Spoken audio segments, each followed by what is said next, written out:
There's a common term confusion when people start working with WordPress, and it's one that is often perpetuated by the community itself. So before we get going, I want to start you off right by explaining the differences between WordPress, WordPress.org, and WordPress.com. Let's start at the top. WordPress is the application we're going to be working with in this course.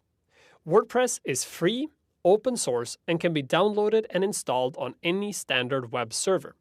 In other words, to use WordPress as a self-hosted application, you need to have a domain name and also have or rent space on a web server. So while WordPress, the application, is free, hosting WordPress on the web will run you anywhere from $5 to $30 a month for a basic package. WordPress.org is the website from which you can download WordPress the application. This is also the place where you can download themes and plugins, find help in user forums, and find documentation about how to use and develop content for WordPress.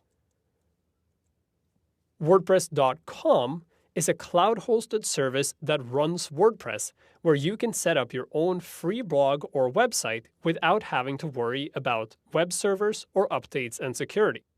So if you're looking for a hassle-free way to get started blogging or to make a basic website and you don't worry about ads and you don't want full control, then WordPress.com is the simplest solution you can go with.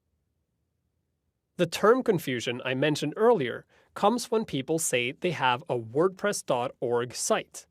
What they mean to say is that they have a self-hosted WordPress site. So now you know. The site you're going to create in this course is a self-hosted WordPress site. Choosing what option is right for you, a self-hosted WordPress site or one hosted in the cloud on WordPress.com, is a matter of mapping out the needs of your site and where you want to take it in the future. The great thing is that whichever decision you make, self-hosted or hosted on WordPress.com, does not have to be final. You can build a site on WordPress.com and then move it to a self-hosted solution down the road if need be, and you can also move in the opposite direction. WordPress is incredibly flexible in all aspects, even when it comes to how it's hosted. Deciding what option is best for you boils down to an assessment of what you need and what is available. But like I said, you can always switch around if you find that your original choice was not the right one. In this course, we'll be focusing on creating websites using WordPress as a self-hosted solution.